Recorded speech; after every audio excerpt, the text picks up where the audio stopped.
This is a Sikha of Likutei Chelek Yutes, Likutei Sichas, and it is on Sikha base, Parshas Haazinu.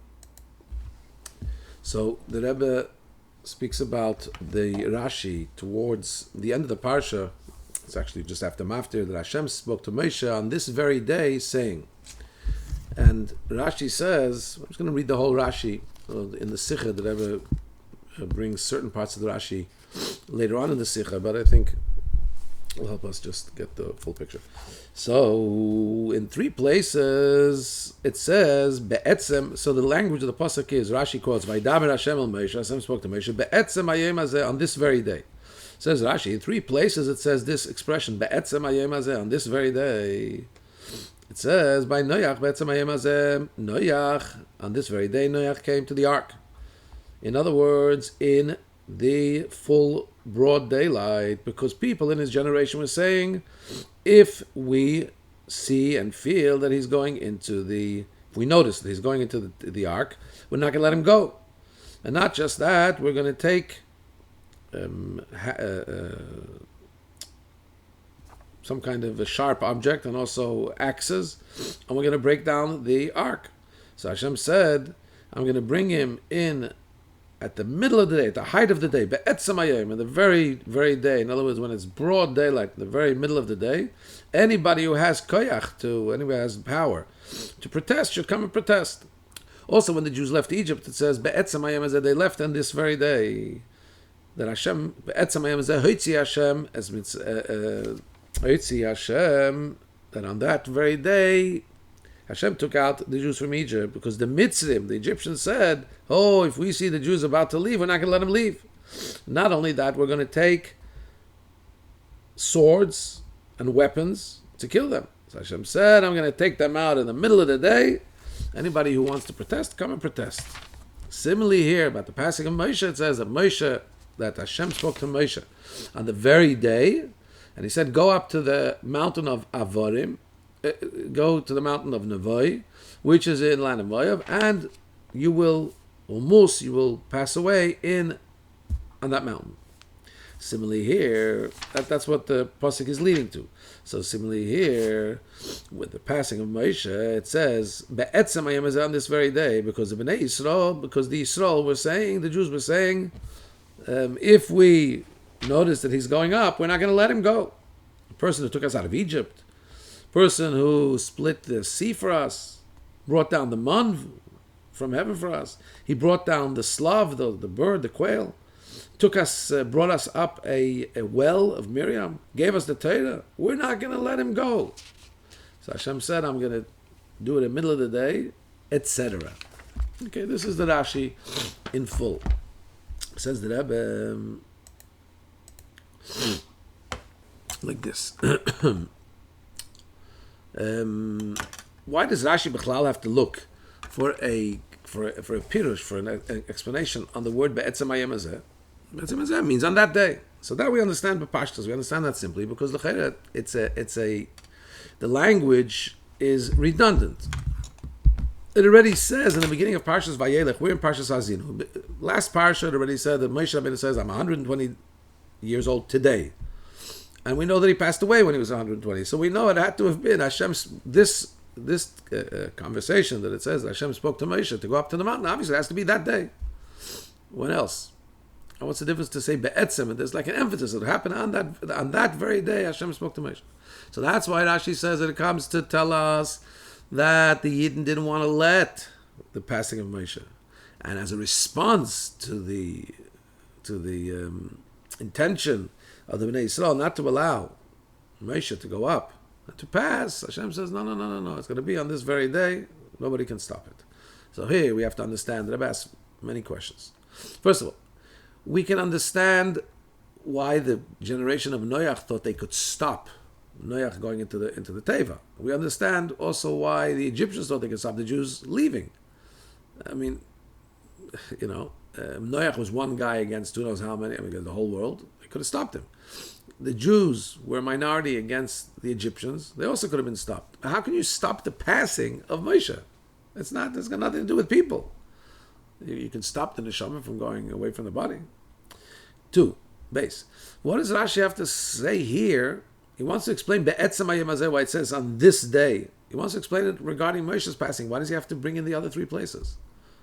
And he gives a whole lengthy thing that we didn't want to let Noach go up and so on. He should have just said this pasuk. Explain this pasuk that the Jews said they didn't want to let Moshe Rabbeinu pass.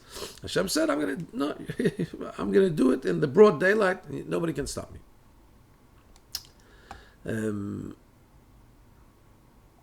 When Rashi explains the story by Noach, why it says Be'etzem hayom hazeh, he just explains Noach's component. It doesn't go and explain the other places where it also says Be'etzem hayom hazeh. Moreover,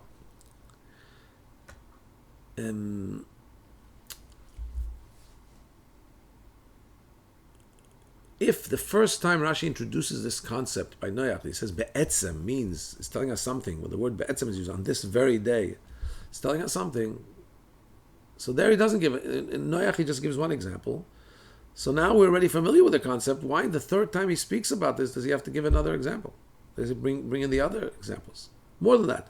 You know, when the Bnei Yisrael go out of Egypt, it says Be'etzem hayom hazeh on this very day. Rashi doesn't explain. Obviously he realized that you know what he told you in Parshas Noach. So why here? In other words, that means that there were some people that thought they could stop it, and Hashem says, no, I'm going to do it in broad daylight. So why here does Rashi not rely on what he said in Parshas Noach? And here he does have to go through the whole explanation. The Be'etzem hayom hazeh means that there were those that would have wanted to stop it. And Hashem says, no. And he brings proofs and so on.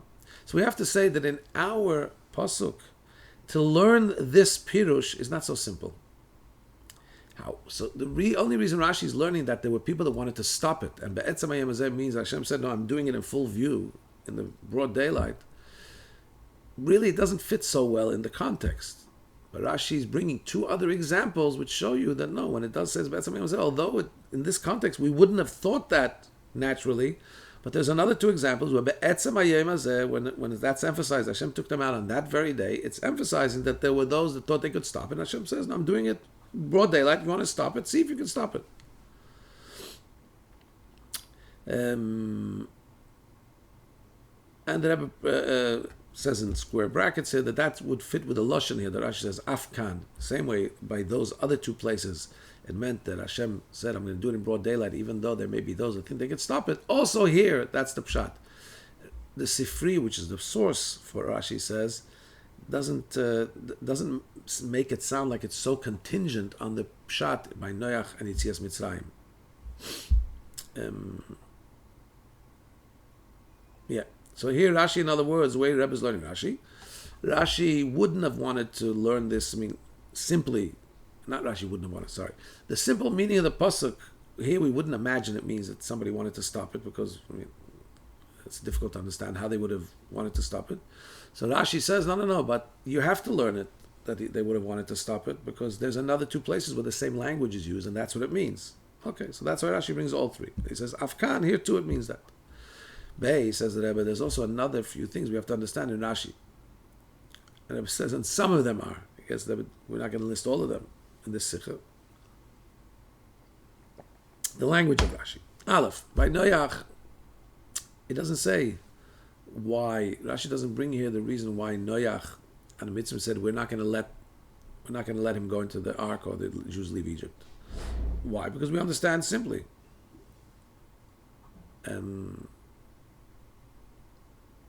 Right? We understand. We don't want Noach to get into the ark because we don't want the flood to come. Right? Here, however, we start saying we're not going to let Moshe go. You know why? Because Moshe did so many good things for us. You need to give an explanation why the Bnei Yisrael didn't want to see Moshe go. It should be simple. Why do we have to give there's a whole list of a bunch of 5-6 things that Moshe Rabbeinu did good things for us. We can't let him go. By Noach and Mitzrayim, it didn't say the reasons why the protesters said we don't want to let him go. It's a conjecture, you understand. Here too, why do we need to give so many reasons why the Bnei Yisrael don't want to let Moshe go? 2, base. By Noach and Mitzrayim, it's not enough. The Rashi doesn't stop and say we're not going to let you go. He adds, by Noach, he said, no, not just we're not going to let him go up there. We're going to take keshilin, it's a kind of weapon, and axes. I want to break the teva. By Egypt says not just not just we're not going to be happy with them going, we're going to take swords and weapons and we're going to kill them. In other words, not we're not going to let them come in or out. We're going to get rid of the whole scenario. We're going to get rid of the ark totally. We're going to kill the Jews so they can't leave. Here, there's no addition like that. We're not going to let him. We're not going to let him go. Gimel. What's the reason that when that is added, when Rashi brings that, not just that, but we're going to stop them. We're going to. Why does he? The language is different when he uses the weaponry. The people in Noach time says, first of all, there's two kinds of weapons in both scenario, but they're different weapons. By Noach it says, not just that, we're going to take axes, we're going to take kashilin, a kind of a sharp object, and we're going to take axes, two things that they said they'll take to smash the teva. When the Egyptians, when Rashi quotes it, the Egyptian says we won't let the Jews leave Egypt, they said we're going to take swords and weapons. So why the different? First of all, why is he bringing two kinds of things? Why is he specifying? And why is he specifying different weapons for each? Question 4. By Noach in Egypt, Rashi brings the whole end of the scenario. So Hashem says, anybody, I'm going to do it in the middle of the day. Anybody who can stop it should come and stop it.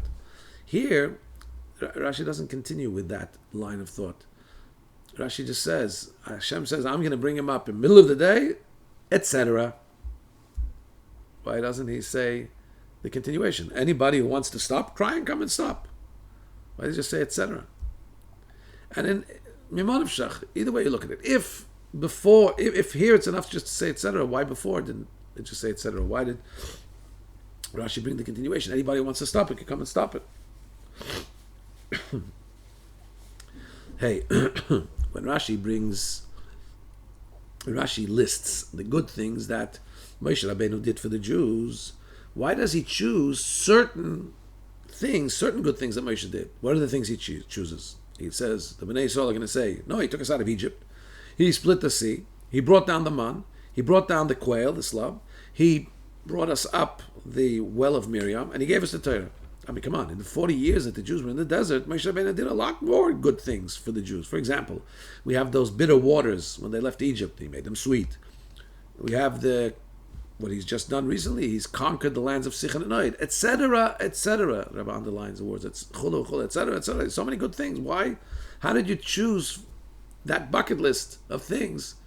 Rashi says, we're not going to let the Bnei Yisrael go, Moshe Rabbeinu go because he did these good things for us, and he lists these, I didn't count how many, 5, 6 things. But what about the other things? Why are those things chosen? 6th question we're going to ask here.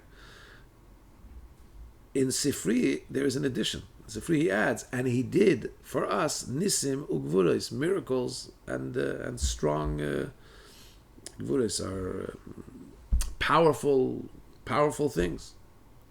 Why does Rashi omit that? Now, okay, you could say, however, even though the Lashon up till now, what Rashi brought, many of the things we asked are already from the Sifri, so why are we asking on Rashi? Rashi just quoted the Sifri. However, since Rashi does explain Pshuto Shel Mikra, the simple meaning of the pasuk, and Rashi doesn't say he's taking it from Sifri, so we have to understand that the way Rashi brought it, he doesn't always bring the language of the Medrash. The way he brought it with all its details is fitting for Pshuto Shel Mikra. 7th question on this, before the Rebbe goes and is going to reframe the Rashi and help explain all the questions. 7th thing is that Rashi in his Pirush,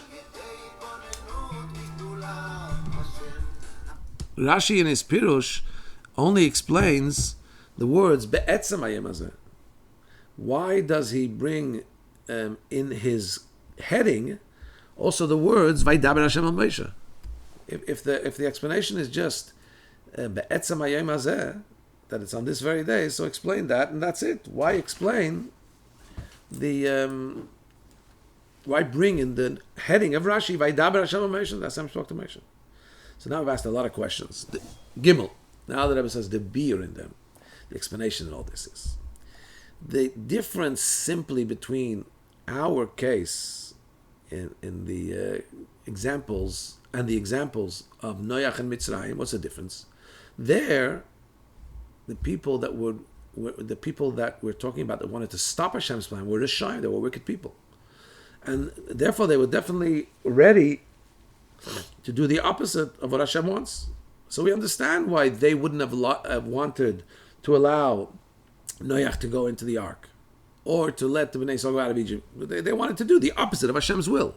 However, in our case, not understood, how can we say that Yidden would want to Chas v'Shalom rebel in Hashem and against His will? We're talking here about a generation that's already gone through the Midbar. We're not talking about the Deir HaMidbar, the generation of the desert. I know you're asking. So many, they did so many things that were against the will of Hashem. No, but this is already the next generation that's going into Eretz Yisrael. About this generation, it's already been said in the earlier part of Devarim, V'atem adveikim Hashem alekeichem. You are cleaving to Hashem. You're ready to go into Eretz Yisrael. You're good people. So it's difficult to say that all of a sudden they're going to go against the will of Hashem, that Moshe Rabbeinu should pass away. So that's why, if not for this language, and that it says it in two other places. This is one of the three places, and in the other places we know what it means. It means that they wanted to stop it.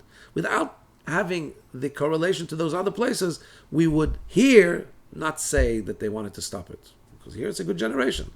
However, since it's already a threesome in two other places, that's what it means, that they wanted to stop Hashem's plan, and so therefore it's part of a pattern of three. So therefore, that means it's imperative to say that there is a way to understand why here too it means the same thing. And we're going to understand how that makes sense. Why would they want to stop the plan of Hashem? So, Eis Daled, chapter 4 asks, how did they Bichlal think that they could stop the passing of Moshe? So about that Rashi says, Afkan, after he brings down what they tried to do by the time of Noach in Egypt to stop going into the ark and to stop the Jews leaving Egypt, they would have wanted to do that. Hashem says, no way, I'm going to take him out in broad daylight to see if you can stop it. He says, Afkan, here too, it's the same thing. And here Rashi is explaining, what does it mean we're not going to let this happen? It's just like the other two places. How did the generation of Noach think they could, what were they going to do? They were not going to let Noach go from one place to another place, right?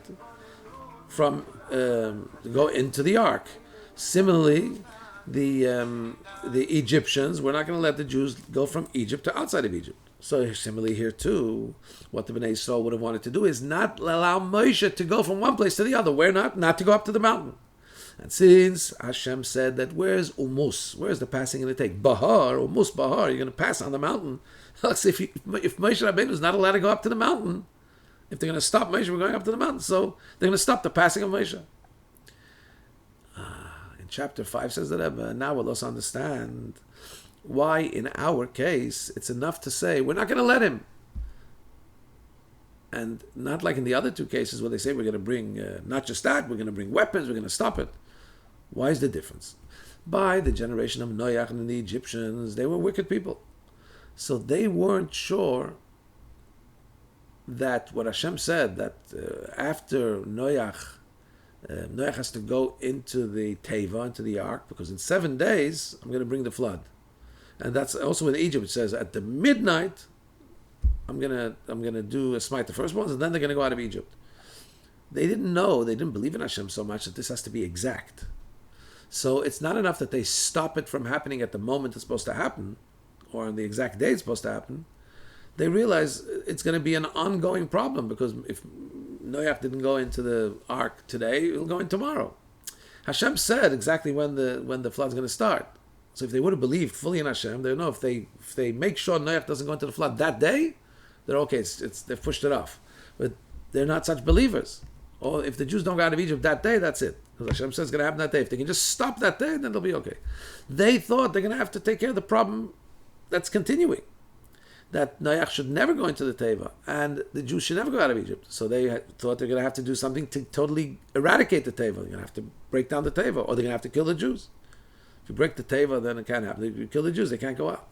However, in our case, we're talking about Yidden that are tzaddikim. So they understood that when Hashem said, today, go up on the mountain, and there you have to pass away, they understand that because today finishes 120 years, they understand that it's today. And if they can somehow push it off from today, so that's it. Then it's not going to happen. And perhaps Hashem will say, okay, just like when Moshe Rabbeinu thought that perhaps once he conquered the lands of Sichon and Og and that become part of Israel, maybe now he's in Israel, now Hashem has rescinded the neder, the vow he made that Moshe can't come to Israel. Maybe it's been changed. So maybe here the Bnei Yisrael also think, if Moshe Rabbeinu is not allowed to go up in the mountain today, so then Moshe Rabbeinu won't pass today, so then we're able to stop the whole thing. That's it. Maybe Hashem will give a reprieve. And that's why when it says we're not going to allow him on this day, that's enough. We don't have to talk. More than that, we're going to do something drastic to stop it from ever happening. No, once it's supposed to happen today. If it doesn't happen today, perhaps we've earned a reprieve. Chapter Vav. So now let's go back. Why does Rashi bring two kinds of weapons? Not just that, says the people of Noach and the people and the Egyptians. Not just that, I'm going to go and take a weapons and change it. Why? Two kinds of weapons, and what kinds of weapons, as we said. So by Noach, the people saw that Hashem wants to save Noach because he wants to take him into the Teva. So they figured if they break the Teva, if they break the ark, where Noach's supposed to hide out, supposed to be saved, so that Hashem's not going to be able to bring the Mabul because he wants to save Noach. And we also understand like this, listen to this, that Noach will try and stop them not to break the Teva, right? So they need some weapons. They need something to break the Teva. They also need something that Noach shouldn't kill them when they come and try and do it. But they don't want to kill him. Sorry. They want to break the Teva, and at the same time they want to protect that Noach shouldn't be killed through the scuffle. Because if they kill Noach, so that's it. There's no one to save. So then for sure the flood will come. So Rashi says they brought not just axes to break the Teva, also keshilin. Keshilin are like metal poles, actually, I think. We already know what keshilin is. We should know what they are. I should have looked it up. Keshilin are, in Parsha Shoftim it says that when the leaders of the forces, of the legions of the Jewish people, the Jewish army, they had in their hands keshilin shel barzel.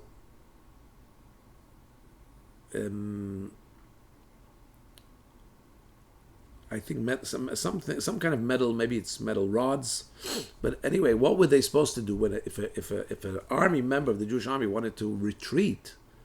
They made the whole announcements: if you're scared, don't go, right? But if they went and then somebody wanted to retreat, so they had permission lekapeach hashekov, to hit him on the thighs and to disable him, so he couldn't run away. But so keshilin are therefore an item of weapon that don't kill. The actual word keshilin points to that, but kisholin means to stumble. It's a stumbling block. It stops you. It doesn't kill. So they didn't want to kill Noach, because they kill Noach, then it's like taking a hostage, and their hostage is gone. The hostage is gone, then for sure the Mabul can come. Right. So they have keshilin, something that will stop Noach but not kill him. By Mitzrayim, the Mitzrayim knew that if they go and try and stop the Jews, right? If they go and try and kill the Jews, so there's going to be the Jews are going to fight back. So that's why they had to take swords, which are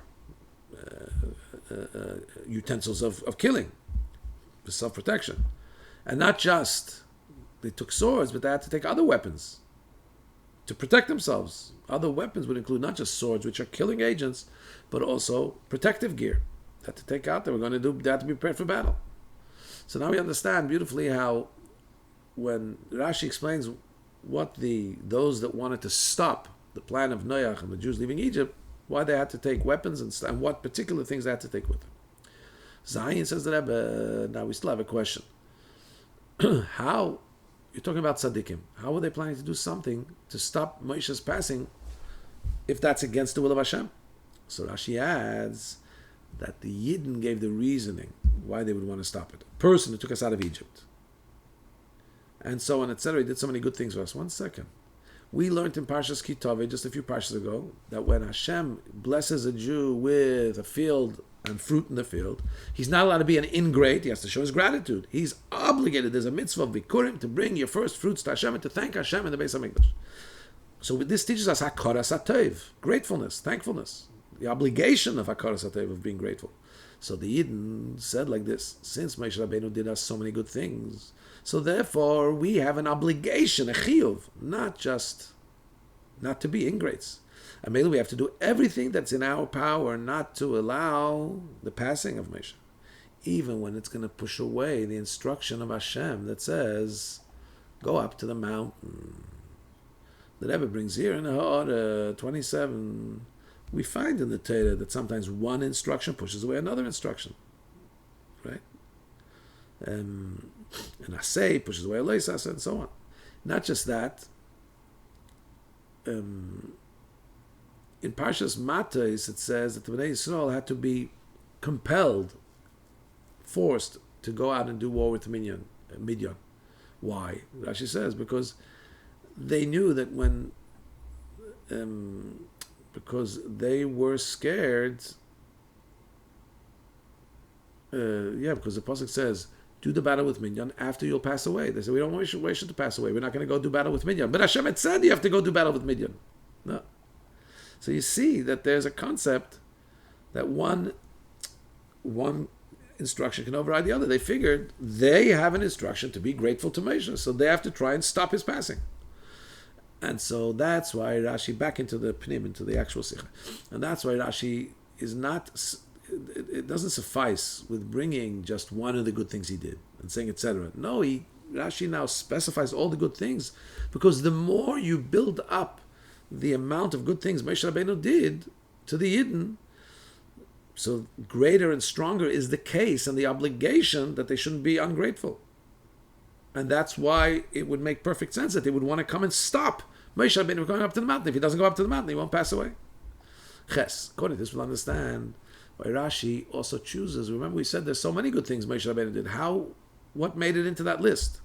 Says the Rebbe about the good things that Moshe Rabbeinu did for all the years over the last 40 years. So definitely they weren't ungrateful. They must have already given and expressed their thankfulness. So that's why Rashi only brings current good things. The things that they're also Bayim Hazeh, on this very day where Moshe Rabbeinu is being instructed to go up and to pass away, the good things they have from Moshe on this day, this is what compels them to try and stop Moshe because of their gratefulness. What good things they have on that day. So we have what good things they have going out of Egypt. They have the slop, they have the man. And what about the quail? It seems, looking at Ha'ara 28, fascinatingly, it seems that there was two kinds of quails. There was one which was a big boo-boo, a big no-no in Parshas Baalei Yisrael, but the one that came in Parshas B'Shalach together with the man was a good one. It kept all the days that they were in the desert. They had this bird, so that they were able to have schnitzels. They were able to have a chicken. It was quail. Yeah, it was with them the whole time, till this very day. So what's the list? Let's go back to the list that was said. The good things. Let's just check them out. Took us out of Egypt. Split the sea for us. Brought down the man. So the man they still had. The quail they still had, as the Rebbe explains in the footnote. The well of Miriam they had. And he gave us the Torah. Well, that happened many years ago. So now the Rebbe qualifies. You can't ask why Rashi also brings taking out of Egypt, which happened 40 years ago, and split the sea, and also giving the Torah, which all those things were things that happened 40 years ago, right?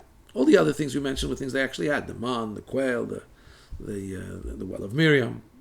Those things where they were benefiting them on that day, so they had a very strong sense of gratefulness. But going out of Egypt, splitting the sea, and giving the Torah happened 40 years ago, because these things, says the Rebbe, have a continuum, a continuation, and they're still relevant on this day. Like what we call a pu'ula nimshechas, an ongoing, active effect. Actually, to all Yidden in all times. But Yitzias Mitzrayim and Kriyas Yamsuf, splitting the sea, being the continuation, and actually the completion of going out of Egypt, right? Because if the sea wouldn't have split, the going out of Egypt would have just been for a couple of days, and then they would have been captured. So Egypt and the splitting of the sea is one continuum of Exodus. We already know that is something that applies for all generations. Earlier in the Torah we learned, when your child asks, why are we doing what we're doing? Tell him, Hashem took us out of Egypt. In other words, going out of Egypt is something we feel forever. So that's something we're grateful for even 40 years later when Moshe Rabbeinu was about to pass away. And about the giving of the Torah, also, giving of the Torah is for all generations. And that's why, though, in square brackets, the Rebbe says that's why Rashi doesn't bring with us if he says he did many miracles and strong things for us. Because Rashi is not giving all the things. Rashi just wants to say the things that they're grateful for on this very day that Moshe Rabbeinu is supposed to go up on the mountain. Test, but it's still bothersome. It's not smooth. In the end, safe. Whatever way you look at it, Hashem said explicitly that Moshe should go up on the mountain. What were the Jews thinking? That what? Because they have an obligation not to be ungrateful, so they should stop the passing of Moshe. So to answer that question, Rashi brings the beginning of the pasuk as well. Vaydaber Hashem el Moshe in his heading, not just to explain be'etzem. Hashem spoke to Moshe be'etzem. What? Why does he bring the beginning of the pasuk? So he's bringing the fact that the command going up to Har Eivarim was a command to Moshe. The Jews didn't have that command. It's not like they were going against the command they had. So since they didn't have that command, and Moshe, if he would be stopped from going up, it would be because he was forced. It was out of his control, right? It was beyond his control. They stopped him. What should he do? And we know there's a difference in when we talk about the laws. Chas v'shalom, if a woman is assaulted, if she was out in the field, then that's it. She tried. She called out for she was taken against her will. You don't do anything to her. She was a victim. There's a concept of onus. When something happens beyond your control, it's not your fault.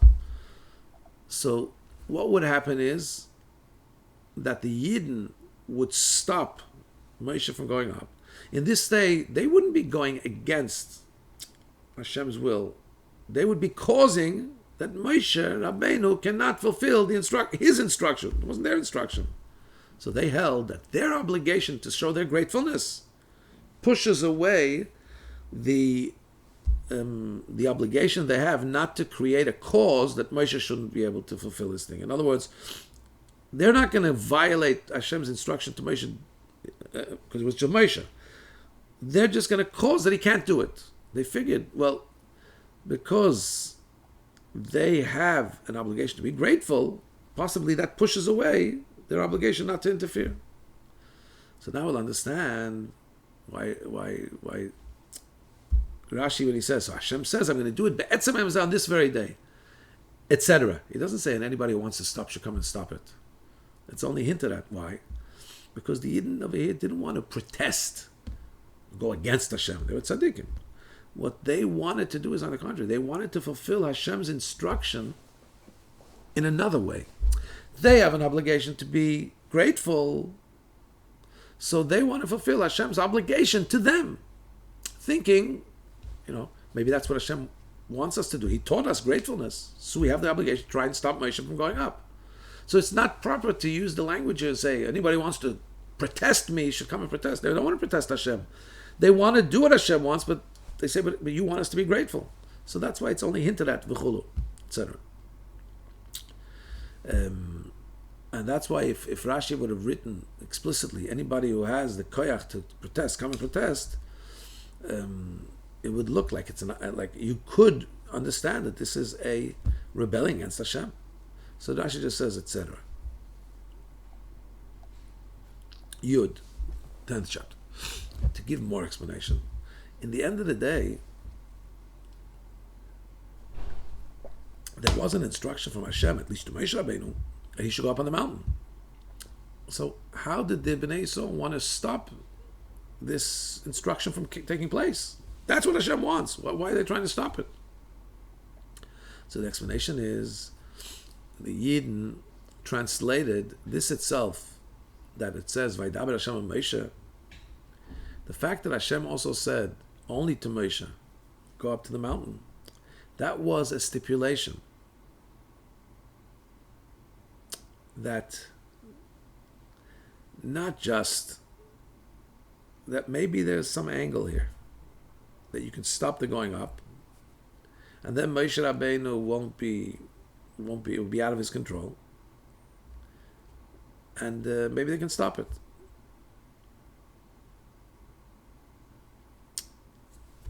Just 1 second.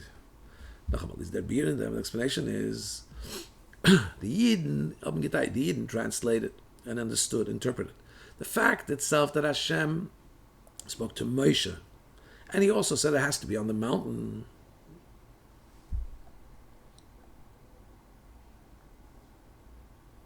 So not just is neat, not as is kenzai, not al kocham, not just that it could be against their will, like by the war with Midian.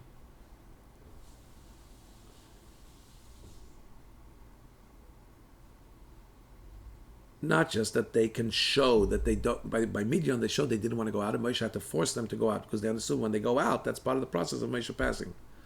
So here they thought maybe it's not just to show their reluctance, and in the end it's going to have to happen. Maybe Hashem actually gave a certain Pesach that they can stop it. Just by the Gzeira of the Maisa Egel, Hashem said, I'm going to finish the people, but already Hashem had taught Moshe that you can pray and you can get the decree rescinded. So they're thinking maybe here Hashem was showing them a path that they can come and argue, so to speak, with Hashem, and Moshe Rabbeinu, the decree will be rescinded. So they didn't think they were doing something against Hashem, chas v'shalom. They're thinking maybe Hashem himself was waiting for their initiative. He left a little Pesach, left a little doorway. Yud Aleph. In the Pnimis Anyanim, we could say, the deeper meaning, even though it was already after the Gzar Din, it was already after the decree of passing of Moshe. However, since this is something related to the community at Tzibur, so we know that there's a concept that a tshuva, when it's done on a communal level, can cancel out a Gzar Din, a decree, even if it's already been signed. We're teaching this sikha the morning after Yom Kippur. It's very, very, very, very powerful, right? And this is a quote. You could look at further in Rosh Hashanah, Masechet Rosh Hashanah Daf Yud Ches. So even after it's been signed, something negative, if it's related to the tzibur, to the community, and they do tshuva, then they can get rid of it. So that's why, even though Moshe Rabbeinu it's already been decreed, he's not going to do it, but now Bnei Yisrael is going to do tshuva. They don't want to let, so maybe they can stop it. This is also a reason why Rashi doesn't say whoever wants to stop it should come and stop it. No, listen to this. Because be'emes, the Yidden could have stopped it, so to speak. And they could have cancelled out the Gzar Din, even the decree Hashem had made. We find 3 times by Moshe Rabbeinu himself that Moshe Rabbeinu changed Hashem's decree, right? And we know, for example, that when Moshe Rabbeinu davened for Aharon, he was supposed to lose all his children. He davened, the tefillah achieved half, that only 2 children of Aaron remained alive, right? So we've configured that the involvement of the entire community could get rid of the anger that Hashem had. It says that Hashem was angry at Aaron, but Moshe Rabbeinu prayed and he didn't lose 4 children, he lost 2. 2 remained alive. It says, Moshe Rabbeinu says in that same statement, Hashem was also angry at me and didn't let me go into Israel. So maybe the Jews could get rid of it. They could daven and Hashem would change. As we find by Torah, it says by Torah that how do we paskin the halacha? A voice came down from heaven and said the halacha is this and this way, but the beis din down below paskin not like that, and a voice came down from heaven that says you overpowered me, nitzchuni b'ni natzchuni, you have been victorious over me, because Hashem gives credence to the Torah down below. In other words, even when something comes as a decree from above, it can be changed, can be rescinded through the proper means, through tshuva and so on. So they did have a power to stop. So why didn't they stop it? So that's being hinted at in the pasuk. Be'etzem hayom hazeh, in the essence of this day, that this day of passing touches the essence. The essence of what? The essence of the existence of the Jews. Why is the passing of Moshe relating to the essence of the Jewish existence? Because if Moshe Rabbeinu would have taken the Yidden into Eretz Yisrael, we know that whatever Moshe does has to be eternal. Moshe's work can't be captured, can't be destroyed, it has to be eternal. For example, the Aron that Moshe Rabbeinu made is hidden in subterranean tunnels under the Beis HaMikdash. It can't fall into captivity. So what would happen if the Bnei Yisrael, if Moshe goes into Eretz Yisrael and he builds the Beis HaMikdash? What would Hashem have had to do? He couldn't, the Beis HaMikdash couldn't have been destroyed. What happens in actuality when the Yidden are exiled? So it says Hashem poured out His anger on the stones, on the wood in the Beis Hamikdash. If that would have been made by Moshe, so Chas v'Shalom, Hashem would have taken His anger on the Jewish people. There wouldn't be a Jewish people. So that's why Moshe Rabbeinu had to not go into Eretz Yisrael. He had to go up to the mountain of Nevoy and pass away there. And this relates to etzem, to the essence of the Jewish people, so that there should continue to always be the Jewish people. Yud Beis, the teaching from this is, in the Avodah for each and every one of us, in service of Hashem. By every Jew, there is a level of Moshe, as the Alter Rebbe explains at depth in Tanya. We have a little spark of Moshe Rabbeinu in us. So a Yid could say, since Hashem wants me to learn Torah and do mitzvahs, why did He make that my Moshe should pass away, so to speak? Not pass away, but should be hidden. Should be up in the mountain and I can't access Him. Till sometimes it can be so hidden and all I feel is my animal soul. Why does Hashem make it that way? Why is He letting the Moshe go away from me? The answer is, it's for your benefit. Same way when Moshe Rabbeinu went on the mountain of Nevoy, we're saying it was be'etzem. It was essentially, had to do with the essence of the continuation of the Jewish people. It was for their benefit, although it was painful to have Him go away. Also here, when we have the concealment of the Moshe within us is concealed, it's for our benefit. Because dafka, through that, you can reach the level of be'etzem. Why? Because dafka, when there's avodah, when there's hard work, when a Jew toils to overcome the concealment which is in him and in the world in general, so then the essence of the Jew comes out to the forefront. And then you can see how the entire concealment, the entire covering over, was only a preparation to the ascent afterwards. What was the ascent? In our case, when Moshe Rabbeinu is passing, is only a achona to the aliyah. What's the aliyah? That Moshe Rabbeinu of your soul comes to redeem you, to Geula. What's the end game? That there'll be a Geula. So the Moshe that's hidden now within us, when it brings out the etzem, when it brings out the great virtue of us doing our Avodah, overcoming that challenge, it shows, once the light goes on, it shows that the whole concealment was just to bring us to the aliyah, to the ascent afterwards, which is the Geula through the Moshe in your soul. All of a sudden you feel, you access the Moshe in your soul. It was really working, but it was just hidden. And then from the individual redemption, we go to the general redemption. And that's Moshe Rabbeinu coming to redeem us, because Moshe is the first redeemer from Egypt, and he will be the end redeemer from this Golus. All the best.